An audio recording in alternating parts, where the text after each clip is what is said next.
Humanizei Cast, o podcast sobre empregabilidade em ciências sociais e humanidades. Sejam bem-vindas, sejam bem-vindos a mais um episódio do Humanizei Cast. Hoje, entrevistando Raquel Alves, uma profissional da sustentabilidade corporativa. Raquel, graduada em Serviço Social pela Universidade Federal Fluminense, com especialização em Economia e Gestão da Sustentabilidade pela Universidade Federal do Rio de Janeiro, atua com sustentabilidade desde 2015, com experiência na estruturação, implantação e coordenação de equipes, projetos e processos da agenda ESG. Atua diretamente com GRI, SASB, TCFD, ISE e agências de rating. Possui atuação direta em empresas do setor de energia e telecomunicações e coordenadora de consultoria em diversas empresas, dentre elas Eletrobras, Natura, Localiza, Raia Drogasil, Eco Rodovias, dentre outras. O episódio da Raquel é muito importante, muito relevante, para a gente começar a discutir a atuação do profissional de humanas no setor da sustentabilidade, um setor relativamente novo e também muito aberto a diversas formações. Tendo em vista que a Raquel, uma profissional das ciências humanas, de modo mais amplo, trabalha hoje justamente com questões sobre investimentos, sobre coordenação de equipes, sobre estruturação da agenda ESG, mas também sobre inventário de gases de efeito estufa. Algo que até pouco tempo atrás eu não sabia que um profissional de ciências humanas poderia atuar nessa frente de atuação.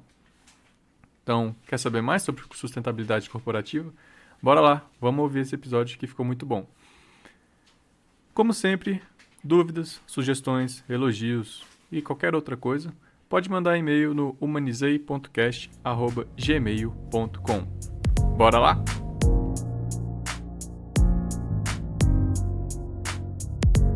Bom dia, boa tarde, boa noite. Sejam todos bem-vindos e bem-vindas a mais um episódio do Humanizei Cast. Hoje eu estou entrevistando a Raquel Alves. Raquel, eu queria que você se apresentasse para a gente já iniciar essa conversa de hoje. Oi, Caio. Oi, todo mundo. Prazer estar aqui com você. Primeira vez que participo de um podcast. Estou animada. Bom, sou a Raquel, me apresentando um pouquinho, formada em serviço social. Acho que hoje a gente vai conversar um pouco sobre meu trabalho com sustentabilidade, que eu trabalho nessa área desde 2015. Sobre mim, sou carioca, mas estou há quase 2 anos aqui morando em São Paulo. Moro com meu cachorro, Paixão, o nome dele. Minha família está toda no Rio, aí é sempre essa ponte aérea Rio-São Paulo para visitar a família, mas me descobri gostando de morar em São Paulo. Amo a minha profissão, que a gente vai conversar um pouquinho. Sou flamenguista roxa, adoro e sinto muita falta do Maracanã, inclusive. Acho que é isso, acho que o resto a gente vai, ao longo aí, vai descobrindo mais algumas coisinhas. Raquel, você nasceu no Rio de Janeiro mesmo? Eu nasci em Niterói. E como que você conheceu o serviço social? Foi a sua primeira opção de faculdade? Conta um pouquinho pra gente. Nossa, essa época da faculdade, eu acho que é sempre difícil, né? Você sai ali da escola e tem que escolher uma profissão para o resto da vida. Na época, eu não fazia ideia do que eu queria fazer, era sempre aquilo, humanas ou de exatas. E eu falei, bom, não quero trabalhar com exatas. Foi a minha única regra. Fiz o Enem, e aí, zero tinha até estudado para vestibular no ano que eu prestei e passei. E aí eu passei por alguns cursos através do Enem, que foi serviço social, turismo. Cheguei para a segunda fase de direito na UERJ, mas aí essa eu nem quis seguir no vestibular. Passei para RI no segundo semestre, mas eu falei, deixa eu começar logo. E aí optei por serviço social. Aí eu fiz na Federal, que era lá em Niterói, pertinho de casa mesmo. Então não foi muito escolhido, assim, pensado. Falei, vamos lá fazer vestibular, passei e aí comecei. Mas aí sua escolha, então, ela foi, digamos assim, por uma pressa em começar o ensino superior? Ou você pensou muito, acho que serviço social é o meu curso? E aí eu acho que é esse processo que todo jovem, muitos jovens acabam passando, né? Essa pressão de ter que entrar na faculdade. Esses dias até conversando com Um conhecido que está com 18 anos, ele toda hora mudando, não fazia ideia do que ele queria fazer quando chegar a hora do vestibular. E eu acho que passei por esse mal também, né? De escolher na pressa. Eu sempre falo, assim, que talvez não fosse a faculdade que hoje eu escolheria para fazer, mas ela também me trouxe para trabalhar com o que eu gosto. Então, por outro lado, foi muito bom ter feito serviço social. E conta um pouquinho sobre como é o curso de serviço social, porque boa parte do público e também dos entrevistados que vieram até agora, todos eles são cientistas sociais, né? Legal. Das áreas da antropologia e sociologia. E o que difere o serviço social das ciências sociais? Beleza. Serviço social é um curso longo aí, né? São 5 anos. Os primeiros, os primeiros semestres do curso é muito voltado para a história, para a origem da profissão.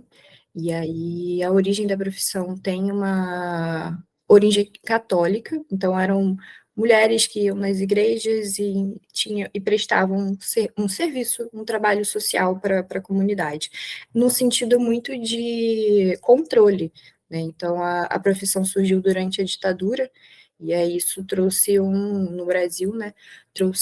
Era um sentido muito de controlar aquela população, enfim, manter as regras que estavam, né, no regime. Então, é um curso que você tem um olhar muito histórico de toda a evolução da profissão, e depois você começa a entrar também no movimento de análise crítica dessa sociedade que você vai atender, né, as pessoas que você vão ser aí seus clientes. Serviço social é uma profissão que trabalha muito ali dentro do hospital, em CRAS, que é os Conselhos Regionais de Serviço Social, então, prestando esse auxílio à comunidade. Então, tanto também no Tribunal de Justiça, mas acho que esses são os três, né, a assistência, a saúde e a justiça são os lugares que mais ali empregam um profissional de serviço social. E aí, enfim, o trabalho é muito voltado para entender, fazer um diagnóstico daquela família que está passando por um momento de vulnerabilidade social, independente ele qual seja, e ali o assistente social ele trabalha fazendo um parecer, encaminhamentos, entendendo para onde, como que ele, enquanto profissional, pode ajudar aquela pessoa que ele tá prestando serviço. E como que você fez esse pulo do serviço social para a sustentabilidade? Porque pelo que você está falando, não é uma coisa tão próxima assim, né? É bem longe, e aí eu acho que é sempre um pouco de sorte, né, da gente estar no lugar certo na hora certa. Então, durante a faculdade, eu acho que isso é muito importante, fazer o máximo de estágio que você puder, ter contato com o máximo de, enfim, de coisas que a faculdade te proporciona para você descobrir aquilo que você quer trilhar. Na época, eu até trabalhava também, e aí eu fiz estágio na área da saúde, e aí eu não gostei. Depois eu fiz estágio na no Tribunal de Justiça, que teoricamente é o melhor lugar para um assistente social trabalhar, com as melhores condições, melhor salário, e eu não aguentei a rotina, assim, eu falei: "Nossa, eu não vou aguentar trabalhar aqui o resto da vida", porque por mais que seja um espaço bom de trabalhar, eu trabalhava era estagiária na vara de família. E você atende situações muito tristes, né? Casais se separando, que têm filhos e é uma briga pela criança, aí tem casos de alienação parental, que uma das partes não deixa a outra pessoa ter contato com a criança, e a criança no meio, e enfim, tem casos de violência, de abuso. Então é um trabalho, um dia a dia muito desgastante, que eu falei, bom, também não vou conseguir trabalhar aqui. Fiquei 2 anos fazendo estágio lá, foi ótimo, mas eu vi que não seria para mim, para seguir como carreira. E aí, depois disso, eu fiz um estágio numa empresa de energia, que estava começando a construir ali a sua área de sustentabilidade. E aí no estágio, concorrendo, né, com várias pessoas que estavam fazendo administração, engenharia, eu falei, e era sempre aquilo. Nesses cenários eu falava, nossa, eu perdi, né? Tem engenheiro, tem administrador, não vão contratar alguém que está fazendo serviço social. Mas aí na época eu já trabalhava, tinha algumas outras rotinas além da faculdade, e aí nessa entrevista eu fui bem e passei. Então foi no estágio nesse estágio, fiquei lá 2 anos também, nesse processo que a sustentabilidade estava começando ali a ganhar uma força, e aí eu estava na hora certa, no lugar certo. E aí eu fiz o estágio, adorei ali a dinâmica de trabalho, e ali eu tive a certeza que era isso que eu queria continuar trabalhando dali para frente. Esse estágio, ele tinha aquela delimitação de cursos, por exemplo, é, estudantes dos seguintes cursos podem participar, ou era um estágio aberto para qualquer curso? Esse estágio em específico, ele era aberto para qualquer curso, na verdade, porque fizeram um programa de estágio, né? Então, eu lembro que na época abriram vagas para várias áreas da empresa, então não teve essa delimitação. E aí, durante o processo, chegou um momento que você escolhia, acho que umas 3 áreas que você tinha interesse em trabalhar. Então, botei lá que era sustentabilidade, enfim, outras duas, e aí isso foi me direcionando para esse caminho. Então, teve isso também, esse ponto é importante, Caio, porque em processo de estágio você vê muito isso. Quais são os cursos que são pedidos ali, né? E aí eu me via muito fora sempre, porque nunca ninguém coloca serviço social numa descrição de vaga de estágio, né? Então, isso já dificultava muito para a gente, enquanto aluno naquela época, estar em espaços diferentes da profissão e conhecer outras oportunidades de trabalho, sem ser aquelas já habituadas, né? Assistência, hospital, jurídico, enfim. Então, foi isso, assim, dei um pouquinho de sorte que esse estágio não tinha essa delimitação. E só para contextualizar um pouco, de qual época que a gente está falando? Por exemplo, eu formei em 2017, e aí os estágios que eu fiz foi 2015 e 2016. Essa oportunidade te apareceu em que ano, mais ou menos? Foi em 2015. Em 2015 que eu comecei a fazer o estágio nessa empresa. E hoje você está trabalhando com o quê? Hoje, enfim, até aqui foram vários caminhos, mas hoje eu trabalho com consultoria. Eu trabalho no Grupo Report, que é uma empresa de consultoria de sustentabilidade, que atua aí uns 20 anos, e aí o que que ela faz, né? Basicamente, assim, o foco da Report são relatórios de sustentabilidade das empresas. Então, a gente ajuda a empresa a construir todo o seu relatório. Então, há 20 anos a Report faz isso. Já trabalhei na Report, saí, voltei. Hoje eu trabalho numa vertente um pouquinho diferente, que é mais voltada para novos produtos da sustentabilidade, justamente porque a área vem crescendo muito. Acho que é isso, assim. Então, da primeira vez que eu trabalhava com a coordenação dos processos de relatório, mais com a área de consultoria, e aí os consultores, eles são dedicados à análise e coleta de dados que seguem normas e padrões ali da sustentabilidade para irem para esses relatórios, e hoje eu faço a gerência dessa área que é voltada para novos produtos, então é sempre estar de olho no mercado, quais são as novas demandas que estão surgindo, então hoje é muito voltado para os índices de sustentabilidade das bolsas, então o ISE, que é um exemplo, que é o Índice de Sustentabilidade Empresarial da B3, tem o Dow Jones, que também é da Bolsa de Nova York, a parte de clima também, e também de deixar essa sustentabilidade mais dentro da tecnologia. Então, a gente também aqui desenvolve sistemas que possam auxiliar nessa gestão da sustentabilidade nas empresas. Eu tenho entendido que carreira, quando a gente fala de carreira, a gente sempre fala de construção, fala de estratégias, fala de planos. E aí eu queria te perguntar o que foi necessário para você conseguir chegar nessa vaga que você está hoje. Por exemplo, quando você iniciou o curso de serviço social, você viu que não fazia parte da sua vontade de trabalho participar de trabalho de serviço social dentro de hospitais ou dentro de instituições jurídicas. Aí você fez um estágio, né, viu que sustentabilidade era uma área legal e a partir daí o que você aprendeu, quais foram as habilidades, os conhecimentos, o network que você teve que fazer para construir essa sua carreira e chegar onde você chegou? Beleza. A área de sustentabilidade, em 2015 ali, ela estava começando, né? Tava começando a ganhar peso. E eu lembro que na época, quando meu estágio terminou, eu fiquei, acho que uns 4 meses procurando emprego. E eu jogava no LinkedIn, sustentabilidade, não aparecia uma vaga. Eu falava, meu Deus, não vou conseguir trabalhar nunca mais com sustentabilidade, logo o que eu gostei. E hoje tem uma chuva de vagas, né? A gente joga lá sustentabilidade no LinkedIn, aparece um monte de coisa. E aí eu acho que o processo também de formação do profissional de sustentabilidade, ele está sendo construído. Hoje eu sou mentora de uma empresa júnior na universidade que eu estudei, na UF, para outros cursos voltados mais para ciências ambientais, para ajudar eles a entenderem o que é sustentabilidade. Então, eles fazem alguns projetos de sustentabilidade na faculdade. Isso já vai ajudar eles, mas para a gente que está trabalhando no ramo, a gente vai aprendendo muito no dia a dia da profissão, porque ainda não tem um curso na faculdade de formação de sustentabilidade, e aí isso já dificulta ali um pouco esse processo de aprendizado.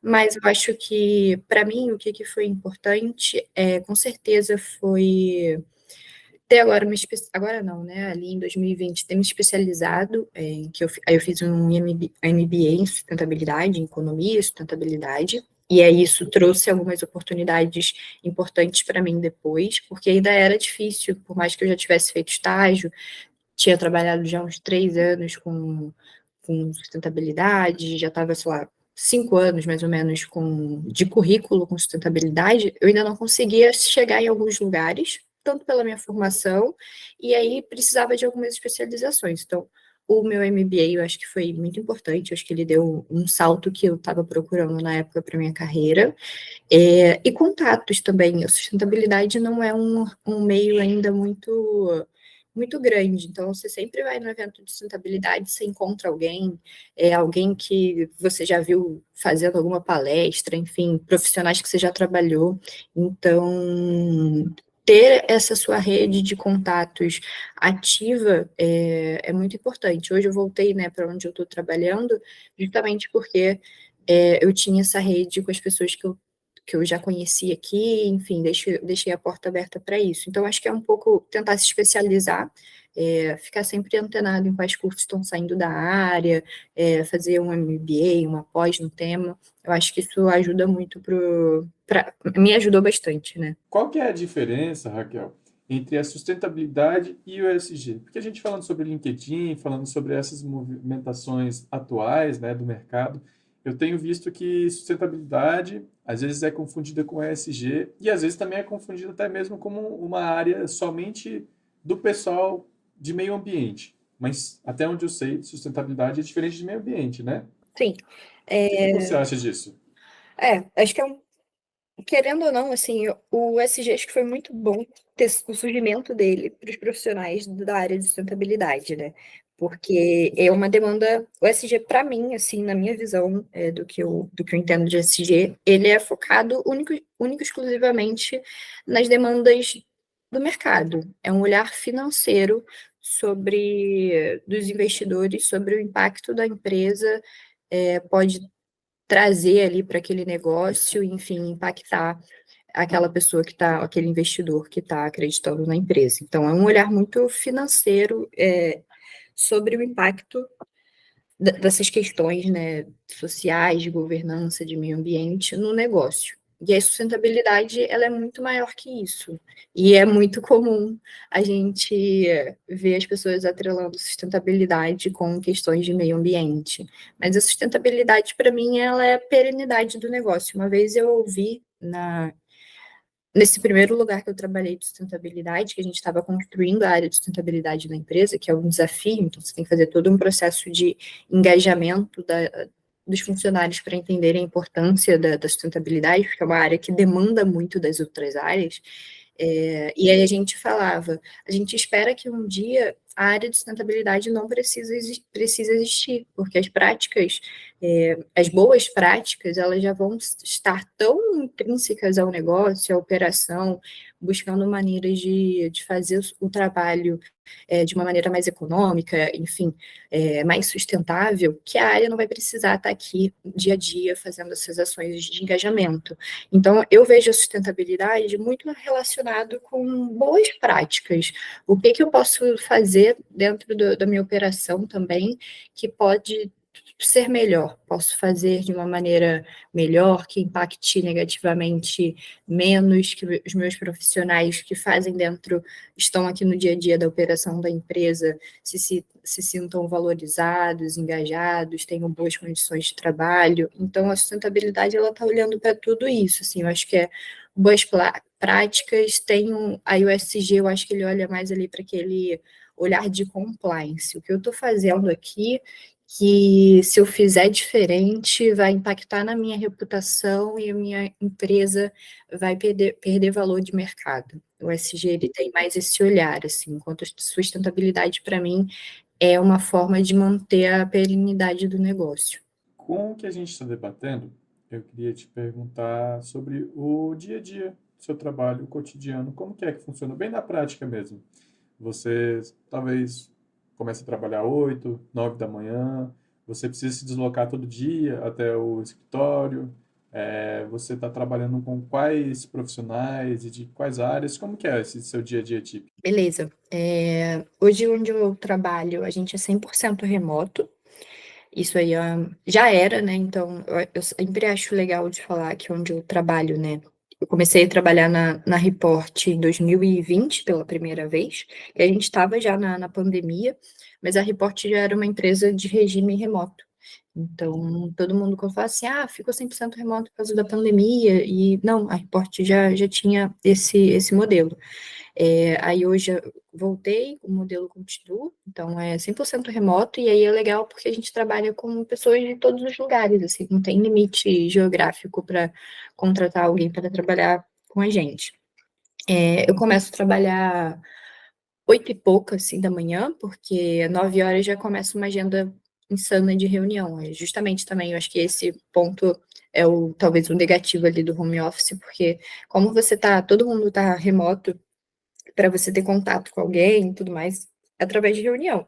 Então, a minha agenda tem muita reunião durante o dia, aí eu tento começar sempre um pouquinho antes das 9 para organizar ali o dia de como vai ser. Então, a rotina do meu trabalho é muitas reuniões internas com o meu time, com a área de negócios, principalmente, já que eu estou nessa área de novos negócios. Então, a gente está sempre em contato de entender modelo de proposta, quais são os caminhos ali que a gente está vendo que o mercado está indo, que os nossos clientes da carteira estão precisando e como eu posso ajudar ali a adaptar uma proposta. Eu participo de muita reunião com o cliente nesse sentido de prospecção, porque às vezes o cliente vem procurar a gente com a demanda de relatório, mas às vezes ele fala assim, eu estou precisando responder um questionário, fazer um inventário de emissões, e o cara nunca fez.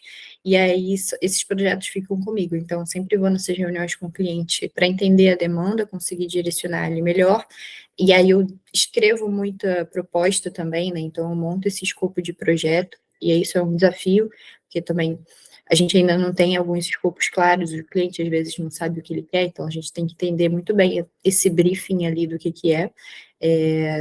Eu acho que é isso, e também aí eu faço a parte de gerenciamento dos projetos, então tem um time comigo que toca ali, que é o consultor, dedicado a atender os clientes, mas eu fico ali no dia a dia com eles, desenvolvendo ferramenta também, porque como é a área, né, eu falei, ela é nova, a gente tem que desenvolver várias ferramentas para fazer as consultorias. Então, desenvolver ferramenta enquanto está atendendo o cliente, e aí dá um problema no cliente, é ligação, é e-mail, é pedido novo, é adaptar cronograma. Então, é um dia bem, bem corrido, mas eu adoro. Esse foi até um dos motivos que eu voltei, porque eu acho que a dinâmica do meu trabalho, assim, ela é acelerada, nenhum dia é igual ao outro, e isso me motiva a trabalhar. Vendo esse cenário, quais são os desafios, as dificuldades que você enfrenta? Tipo assim, Eu entendi que é uma rotina cheia, é uma rotina complexa, mas você gosta.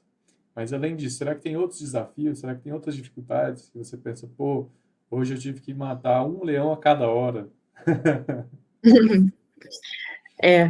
É, eu acho que da primeira vez que eu trabalhei onde eu trabalho hoje, era mais desafiador, assim, né? Porque era com foco no principal produto da Report, que eram os relatórios. Então, o dia a dia ali era bem acelerado, a gente atendendo, sei lá, 70 empresas num período. Hoje, ainda, hoje eu já consegui amenizar um pouco isso, mas acho que o meu principal desafio hoje é justamente entender as demandas. Primeiro, acho que antes disso é desenvolver a área no sentido de ampliar nossa carteira de cliente, conseguir transformar ali a nossa área também em uma referência dentro da empresa para o mercado. Então, tem esse desafio mais estrutural, mas eu acho que no dia a dia é muito entender a demanda do cliente e ter o jogo de cintura ali para desenvolver aquele projeto. Porque às vezes é isso, o cliente nem ele tem claro o que ele quer, a gente monta um escopo de proposta, começa a desenvolver o projeto e ele fala, nossa, mas eu achei que aqui ia ser diferente. E a gente tem que entender o impacto disso no cronograma, que atendendo outro projeto, com relacionamento com o cliente. Então, prestar consultoria, né? Você está sempre muito disponível para aquele cliente ali,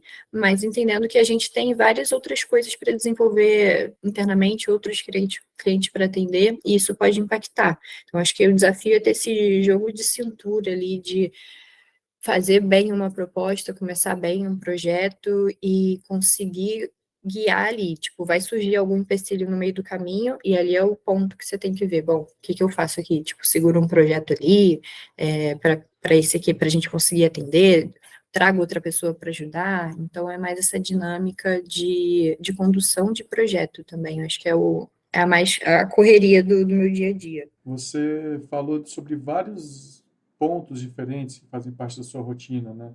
Do seu cotidiano. Como, por exemplo, atender cliente, saber fazer esse gerenciamento de projetos e também de pessoas. E aí, pensando nisso, eu queria te perguntar quais são as habilidades que você acha que são muito importantes para estar nesse cargo que você está. Por exemplo, quem está ouvindo almeja aí um cargo de gerência para o futuro. Então, o que que ela precisa aprender para estar trabalhando com gerência em sustentabilidade? Eu sempre falo que para mim, a minha principal característica para o meu dia a dia de trabalho, eu acho que parece clichê, mas não é assim, eu acredito muito nisso, que é dedicação. Você tem que estar dedicado fazendo aquilo que você se propôs a fazer. E isso já muda muita coisa. Isso já te abre inúmeras portas, porque as pessoas entendem que você tá, veem a sua dedicação, sabe? Vê que você faz um pouquinho mais ali e faz uma entrega além do que estava sendo esperado. Tem um capricho, acho que o teu capricho no seu dia a dia de trabalho, isso é muito importante. Então, para mim, acho que dedicação é não chega a ser, né, uma habilidade, mas acho que é uma característica importante para o dia a dia. É, fora isso, acho que liderança, gestão de equipe, assim, eu acho que você tem que ter muito forte a empatia, né? Às vezes a pessoa que trabalha com você não está num bom dia, e aí a gente tem que entender isso e ver como que a gente pode facilitar as coisas para ela. Eu acho que é sempre ouvir e jogar junto. Quando, sei lá, meu time está pegado com um monte de projeto, eu paro as coisas e vou ajudar eles. Assim, eu não vou ficar ali nas minhas reuniões internas vendo coisas de negócio e deixando o meu time enrolado com um monte de projeto trabalhando. Então, jogar junto, acho que essa é uma habilidade de, tipo, entender o que está pegando, ouvir, saber conversar. Gerenciamento de crise também é uma habilidade importante, porque a gente trabalha com prazos muito curtos sempre. Então, a gente tem sempre que estar prevendo que pode dar algum problema no meio do caminho e, se der, a gente tem que pensar rápido, né? Então, antever ali coisas que podem acontecer que vão impactar. Então, ter banco de currículo de pessoas para contratar, se a sua equipe, se alguém sair, porque o mercado está tá aquecido, ter gente também para envolver se a demanda aumentar. Então, acho que é gerenciamento de risco, acho que é uma visão ali, uma habilidade que é importante desenvolver. Pensar rápido também.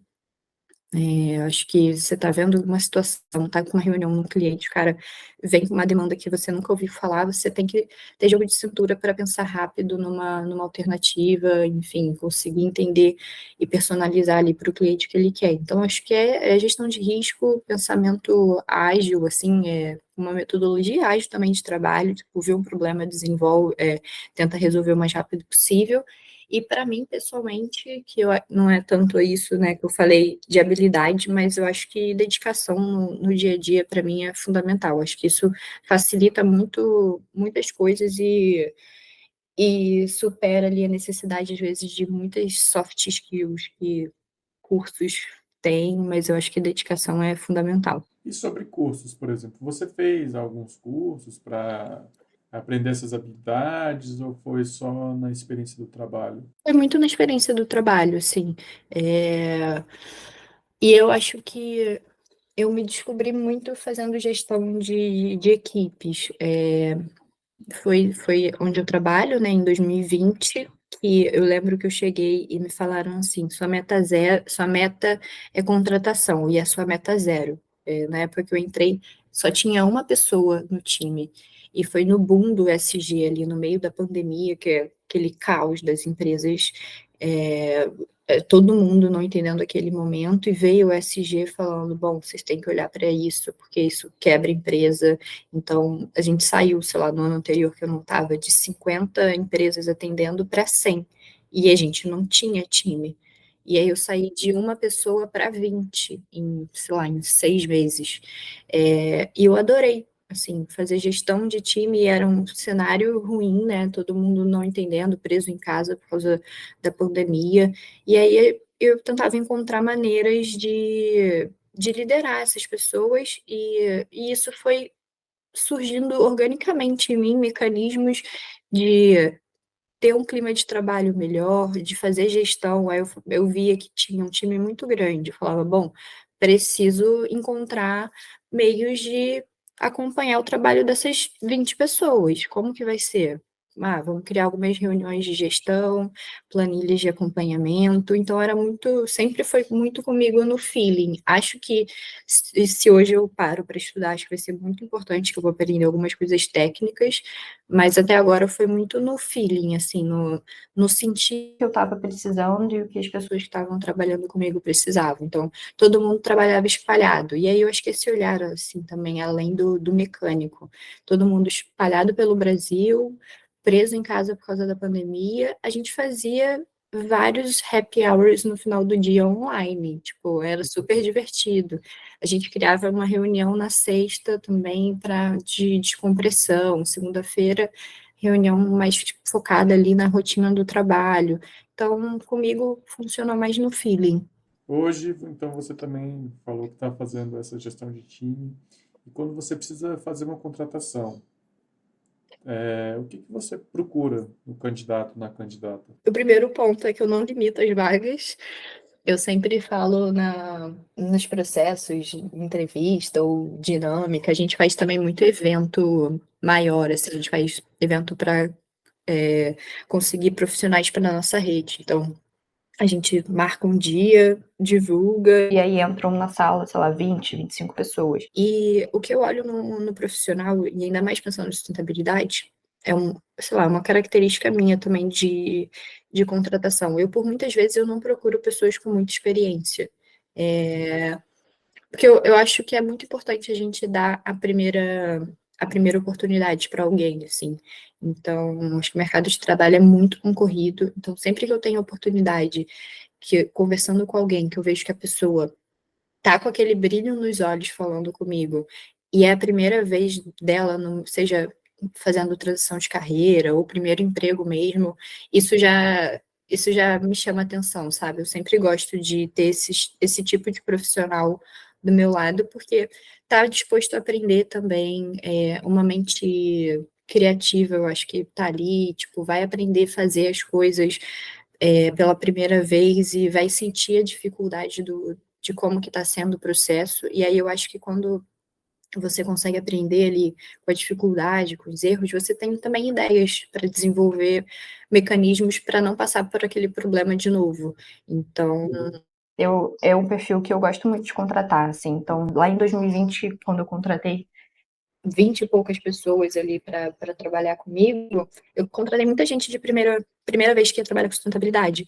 E hoje a galera tá aí mandando super bem, sabe? Tipo, tem contato com um monte de gente, tipo, vejo o quanto que eles estão mandando bem na área e super felizes profissionalmente. Então, isso é o que eu olho, assim, hoje eu trabalho com alguns projetos mais técnicos, que aí precisa de experiência em algumas áreas, assim, então, para esse tipo, eu sei que é importante ter um olhar técnico, e aí eu procuro, até agora, recentemente, foi novidade que a gente fez um evento para ter esses profissionais para serem consultores ali na nossa rede, então, e aí não é time fixo, né, que a gente fala, mas aí a gente contrata alguém da rede para atuar num projeto específico. Então a gente fez esse evento e vieram, sei lá, umas 20 e poucas pessoas.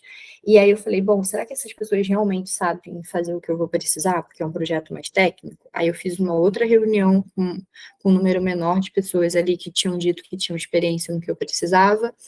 Expliquei como que era a nossa metodologia, como que a gente faz aquele tipo de projeto, e aí eu falei, cara, acho que ainda tá faltando alguma coisa. Eu falei, vamos mandar para essas pessoas um case para elas desenvolverem e a gente ter certeza de quem sabe e quem não sabe. Então, foi super legal, assim, o pessoal engajado, mandando as planilhas, os cálculos, e agora a gente está no processo de revisão dessas respostas. Então, foi até um processo diferente de contratação, mas que foi bem legal. E aí vamos ver se eu vou colher bons frutos.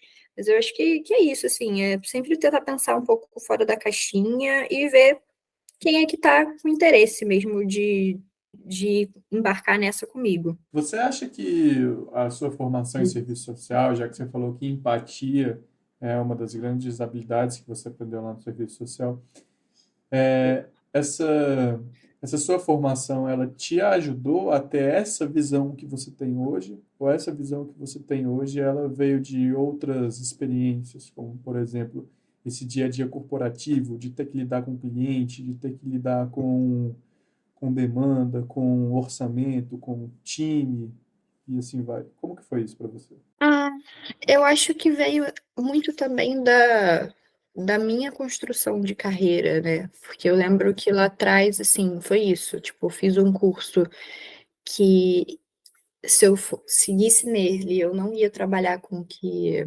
Eu não ia ser feliz trabalhando com um serviço social. E aí foi difícil para eu conseguir fazer migrar e, tipo, conseguir o meu primeiro emprego, depois ir seguindo a carreira. Então, a minha própria construção de carreira, que nem sempre foi fácil, me faz ter esse olhar mais empático para as pessoas que eu vejo que estão querendo trabalhar com isso, né?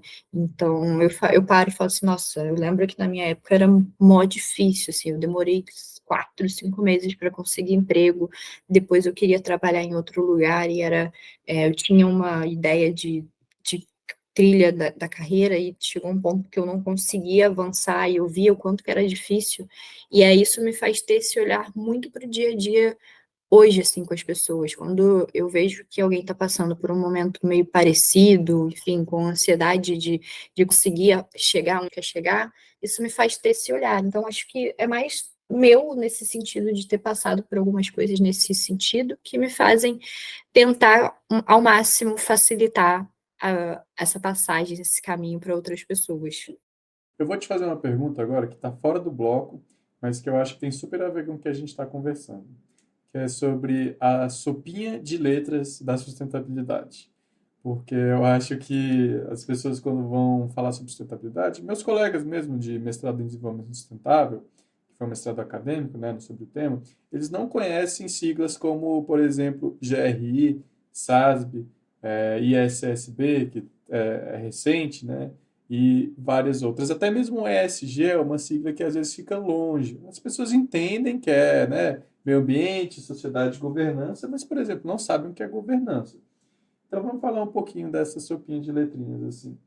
O que são esse bando de letras? O que eles dizem? O que é necessário saber para acompanhar as tendências? Foi até engraçado que quando você me convidou, né, e eu te mandei lá a minha bio e tudo mais, uma amiga viu e falou, mandou mensagem até ontem, falou assim, fui ler a sua descrição lá na foto e tem mais sigla do que bula de remédio. Eu falei, nossa. E aí eu parei depois para ler e assim, tem muita sigla mesmo no nosso dia de trabalho e me deu até esse ponto de atenção, porque a gente fala que sustentabilidade é tanto isso, né? Tanto um espaço diverso, enfim, promover tantas coisas importantes ali para melhorar o dia a dia de trabalho, as empresas, condições de trabalho, etc. E às vezes a gente mesmo dificulta essa aproximação. É, essas letrinhas, assim, tem surgido mais, tá? E toda hora eu esqueço alguma ou me perco, porque eu também não me apego muito a elas, assim, eu acho que são coisas importantes, são basicamente todas essas letrinhas, elas dizem respeito a normas e protocolos internacionais, padrões internacionais da sustentabilidade. Então, o GRI é uma norma global sobre indicadores de sustentabilidade.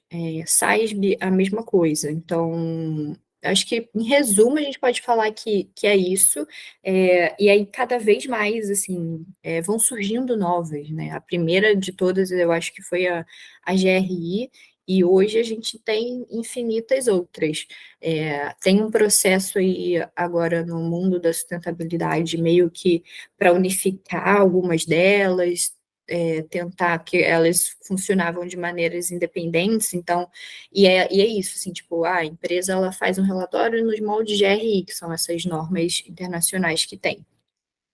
E aí vem um investidor e fala, poxa, mas você não responde o SASB, que é uma outra norma, e o cara aglutina ali no seu relatório. Então, vai aumentando o número dessas siglas e sopa de letrinhas no dia a dia da empresa. Então, tem um movimento aí acontecendo de tentar unificar um pouco melhor e trazer um padrão, né? A ideia é buscar um padrão que eu acho que pode ser que facilite, mas é isso, assim, vão surgindo várias demandas pontuais, é dos investidores dos Estados Unidos, é dos investidores europeus, e aí vai surgindo uma outra instituição que vai ser dedicada para olhar para o clima, e aí ela faz a sopa de letrinha dela. Então, no final das contas, eu acho que para facilitar, são conjuntos de normas e padrões, né, de instituições voltadas para a sustentabilidade, que estão olhando para algum determinado assunto, seja ele de impacto social ambiental, seja ele focado em questões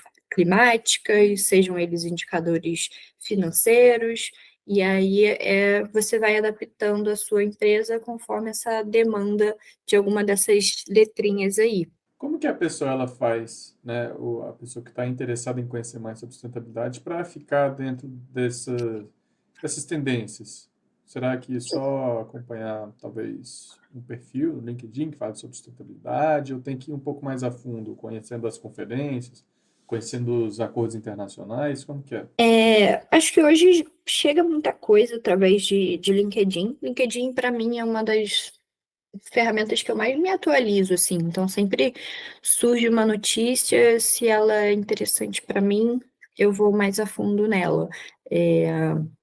A sustentabilidade também tem muitos eventos gratuitos.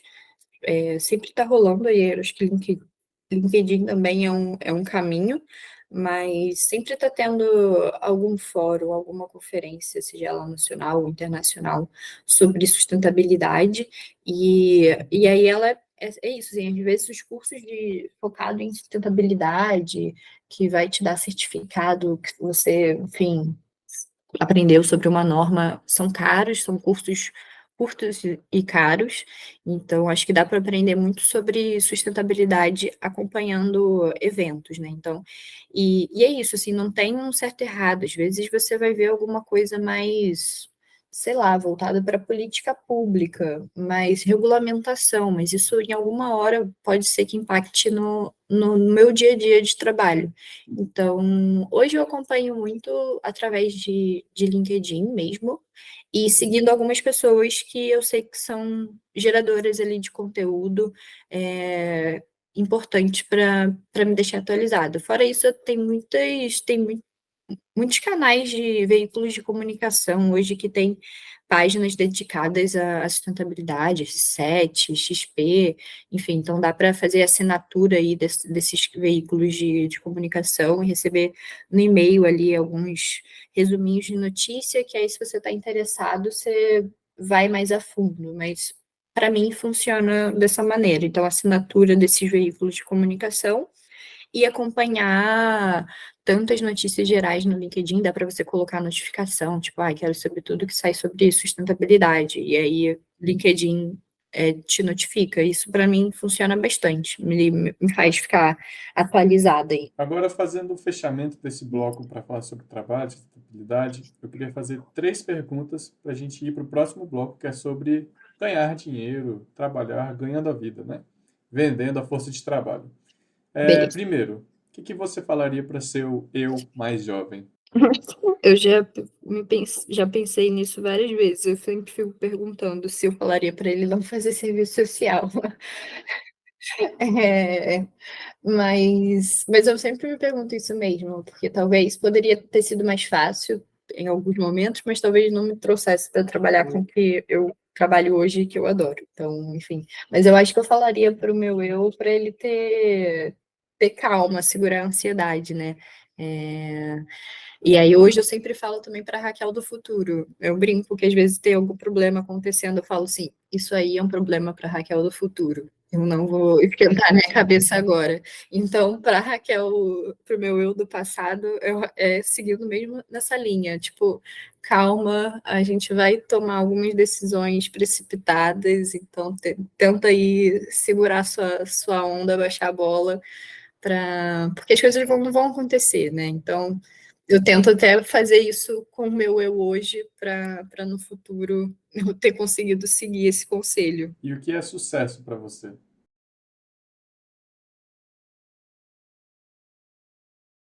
É o clichê da felicidade, um pouco, né?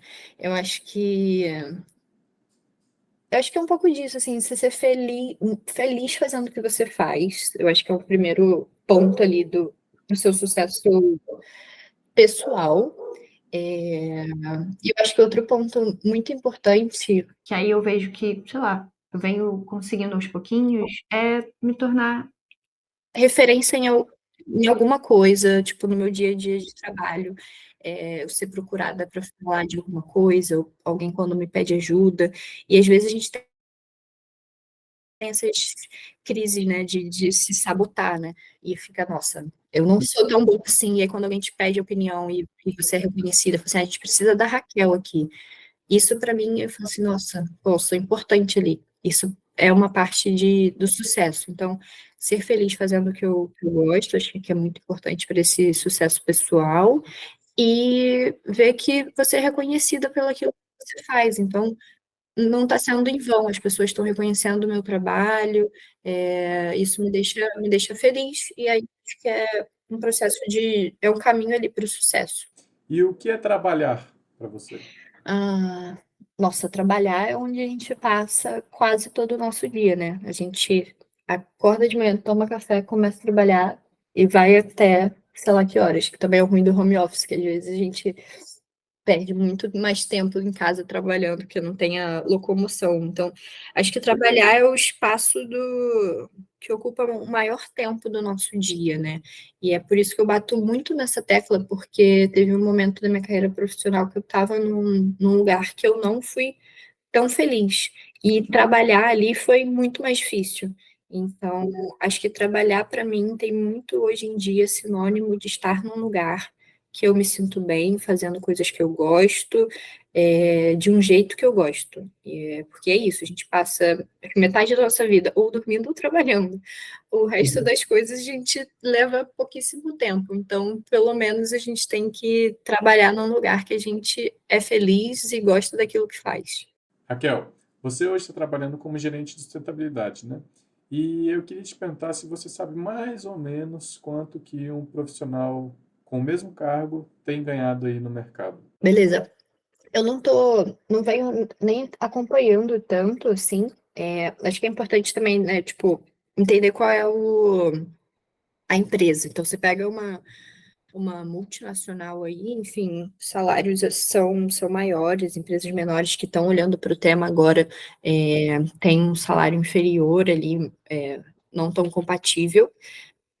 Acho que está em torno ali, pelo que eu pesquisava, assim, e sei mais ou menos do mercado, eu acho que em torno de 10, 15 mil é um salário para gerente de sustentabilidade. É claro que é isso que eu falei, você pega grandes empresas, acredito eu que esse valor passa, sabe? Extrapola essa faixa. E quais são as suas estratégias para ganhar dinheiro? Por exemplo, a sua fonte principal e única de renda é o trabalho na Report ou você tem outras frentes de atuação como freelancer, como, sei lá, investimentos, já que sustentabilidade também é falar de investimentos, né? Você faz investimentos sustentáveis?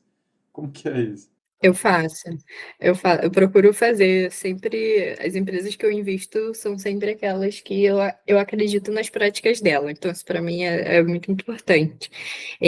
Sobre como eu faço hoje para ganhar dinheiro, né? A gente tem, sustentabilidade é isso, assim, você consegue, eu lembro, até fugindo um pouco, mas eu lembro de uma amiga que eu contratei, né, que hoje virou amiga, mas que eu contratei lá atrás para trabalhar comigo, que ela estava fazendo transição de carreira, ela era CLT e tal, e aí ela pediu demissão porque ela queria morar fora do país por um tempo, e aí veio a pandemia, ela não conseguiu sair, ela falou, ferrou, e agora? E aí foi a época que ela se candidatou para uma vaga onde eu estava contratando, contratei ela, e hoje ela tira onda, assim, de tipo, de consultora independente, né? Ela às vezes nega cliente porque ela tá com a agenda cheia. Então, sustentabilidade tem muito esse caminho, essa possibilidade de você se tornar um profissional, um consultor independente, tipo, sair dessa rotina de empresa. Hoje, as formas que eu faço, meu dia a dia de trabalho ali já consome quase todo o meu tempo, então, minha principal fonte de renda é o meu trabalho na Report. Às vezes eu consigo pegar um ou outro projeto por fora, mas que não vai ocupar tanto o meu tempo.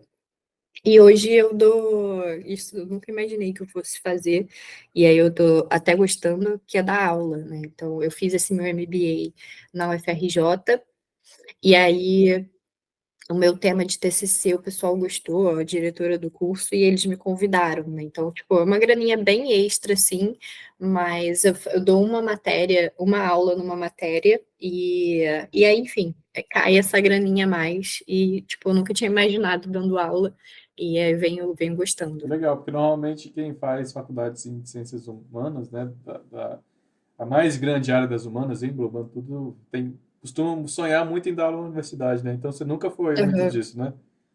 Não, nunca quis, assim, eu sempre falo, sempre admiro quem faz mestrado, doutorado, que eu falo, não dá pra mim. E aí, quando me convidaram para dar aula, eu falei, nossa, não faço ideia. E aí fui lá e foi super legal, assim, o pessoal gostou um monte, e aí agora eu vou já para o meu terceiro semestre, eu acho, dando essa disciplina, que é meu TCC, basicamente, que eu transformei numa aula, e eu adorei, eu falei, nossa, tomara que um dia eu dê uma matéria. Só por curiosidade, qual que foi o tema do seu TCC e qual é o tema das suas aulas? O tema do meu TCC foi olhando muito para a sustentabilidade nesse sentido de boas práticas. Então, como se fosse um guia para uma empresa implementar sustentabilidade dentro dela. Então, eu elenquei ali 7, 8 passos, que eu acho que são os primeiros que as empresas têm que olhar. E aí eu fui falando um pouco sobre ele, e aí eu pego o índice de sustentabilidade, né, que são as empresas com as melhores práticas de sustentabilidade que estão dentro desse índice da B3, e avalio como elas estão em cada frente. Então eu falo, olha, a empresa X, dentro desse tema aqui, de políticas, ela tem tais políticas de diversidade, enfim, de saúde e segurança e etc. Então eu vou vendo dentro daquilo que eu acredito que é o caminho para as empresas seguirem, como essas empresas que estão no índice, elas estão se comportando. Então, essa é mais ou menos a aula ali com o pessoal. Então, a gente entra em cada um desses passos, eu vou explicando cada um deles, e aí depois a gente faz alguns exercícios para eles irem nos relatórios de sustentabilidade das empresas e procurarem essas práticas por ali. Raquel, a gente já passou aí dos 50 minutos de episódio. Eu queria já fazer o fechamento com você, tentar responder aí mais 3 perguntinhas. Que é a primeira, quais são as oportunidades mais promissoras para as pessoas que querem trabalhar em sustentabilidade? Nossa, achei que a gente não ia chegar nem meia hora de conversa, Caio. Chegamos aí em quase uma. Eu acho que as oportunidades mais promissoras hoje, eu vejo muito que é na frente de mudanças climáticas, assim. É uma agenda que está em alta, que está sendo discutida em vários fóruns e e a área dessas 3 letrinhas, né, do ISG, na minha opinião, a ambiental, ela é uma das mais técnicas. Então, com projetos mais técnicos, conhecimento ali mais específico sobre missões, etc. Então, eu acho que essa é uma área mais promissora dentro da sustentabilidade, assim, para esses profissionais que têm também esse conhecimento mais técnico sobre alguns temas ali de mudanças climáticas. A segunda pergunta é sobre habilidades que tem que ter esse profissional. Eu já entendi que são habilidades mais técnicas, né? Mas será que você pode exemplificar? Desses profissionais, assim, eu acho que voltado, né, para foco no meio ambiente, é conhecimento técnico, basicamente, sei lá, de emissões é o primeiro passo. Então, inventário de emissões. É diferente de um processo de relatório que você tem uma norma ali para seguir, o emissões você tem, tipo, várias coisas emitem emissões atmosféricas e a gente nem sabe, cada uma delas tem cálculo, então tem que ter um conhecimento técnico disso, tem, tipo, é muito voltado para carbono, né? Eu ia falar, sei lá, estoque de carbono também, que aí é outro projeto que você tem que ter uma habilidade mais técnica de contas, de conhecer sobre emissões, assim. Então, eu acho que para esse profissional eu acho que é mais isso, assim, eu acho que é voltado para essa parte de emissões. E aí, com ela, engloba várias outras. Eu vou enfiar uma pergunta no meio dessa conversa, que é a seguinte: você acha que o profissional de humanas tem competitividade num mercado de inventário de gás de efeito estufa, por exemplo? Eu tô tentando, né? Porque foi até o curso que eu fiz agora, porque eu tô olhando para essa área de mudanças climáticas, que confesso que era das 3 letrinhas ali, era que eu tinha menor afinidade, e aí hoje eu tô liderando esse time. E tem pessoas ótimas na área que são bem mais técnicas do que eu, mas eu falei, bom, tem que pelo menos estudar. Então, fui fazer um curso da FGV sobre inventário e tudo mais, e é possível, né? Tem ferramentas, a FGV apoia muito nesse processo, então acho que é uma dedicação ali de estudo. Você não faz conta nenhuma sozinha ali, a ferramenta te ajuda já, se bota só os valores, por exemplo, ah, emissões de trajeto Ponte Aérea Rio-São Paulo. Então, você coloca sair do aeroporto do Santos Dumont para Congonhas. E ali a plataforma já vai calculando qual foi a emissão gerada. Então, acho que tem que ter um conhecimento mais técnico das fontes emissoras em si, mas isso é mais fácil de ir conseguindo. Mas esse é a área da sustentabilidade que, se alguém tiver interesse, ele tem que fazer alguns cursos mais técnicos, assim, precisa, mas acho que não é limitante para a área de humanas, não. A última pergunta: qual é a dica de ouro que você pode dar para quem está nos escutando? Acho que a dica de ouro tudo tem seu tempo, assim, né? Hoje tem algumas pessoas que trabalham comigo que é loucura, que nasceram já no ano de 2000. Me sinto uma velha quando eu vejo essa gente. 2001 já tem gente trabalhando comigo. E é sempre essa ansiedade, né? De tipo, não sabe se está fazendo certo, onde quer chegar. E eu me via muito nisso. E, cara, as coisas acontecem, né? Aos pouquinhos. Então, tentar não se desesperar, enfim, que o processo ele é natural. Então, é difícil, né? Eu até esses dias falei com uma pessoa do meu time que estava nisso, e eu falei, é difícil falar isso para você, porque hoje eu vou me estressar com outros tipos de coisas que vão me deixar ansiosa também, mas eu tô falando para você e é um exercício para mim. Então, eu acho que é um exercício diário que a gente tem que fazer de tipo respirar e falar: "Será que essa sempre se essa é a melhor decisão que eu tô tomando?" Porque amanhã, depois de amanhã, a gente vai olhar e falar assim: "Poxa, não era bem isso". Então, se a gente sempre puder tirar um tempinho para tomar decisões, eu acho que é importante e isso facilita muito a nossa vida, assim, nesse sentido de segurar a ansiedade, de que quer tudo para ontem. As coisas vão acontecer da melhor maneira, né, tipo, acho que a Raquel lá de 20, 18 anos não esperava que hoje com 30 eu conseguiria ter um cargo de gerência num lugar que eu gosto de trabalhar, né. A gente sempre fica projetando muita coisa para o futuro e nessa ansiedade, e aí acaba tomando decisões erradas naquele momento ali. Então acho que é legal anotar, né. Eu lembro esses dias eu até achei um papel desse que eu deixei anotado num papel nesses de finais de ano, falando que eu queria morar em São Paulo e queria tais coisas para minha carreira. E eu tinha esquecido, porque eu escrevi isso há muito tempo atrás. E aí, em processo de mudança, eu achei esse papel e eu falei, nossa, nem lembrava. E hoje eu moro em São Paulo, tinha conseguido fazer algumas coisas da carreira que eu tinha anotado.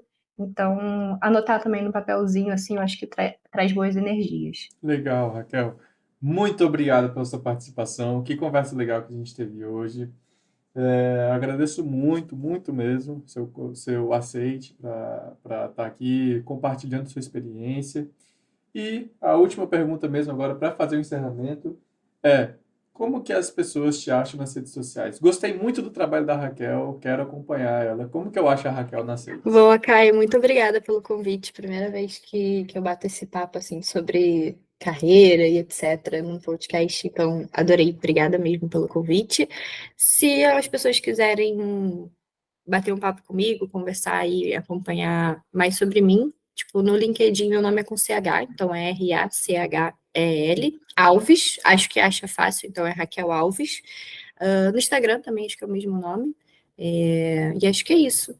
Hum, não sou uma pessoa mais ativa nas redes sociais de sustentabilidade, venho até tentando ser, mas sempre estou compartilhando alguma ideia boa e adoro trocar ideia disso, assim, sempre que alguém tem dúvida de carreira, é um prazer enorme conversar, porque passei por isso e sei o quanto que é difícil e é apreensivo não saber para onde ir. Então, quem quiser bater papo, fico super à disposição, vou adorar. Muito legal, Raquel. Então, mais uma vez, obrigado e a gente se despede aqui. Tchau, tchau. Tchau, Valeu. tchau. Humanizei Cast, o podcast sobre empregabilidade em ciências sociais e humanidades.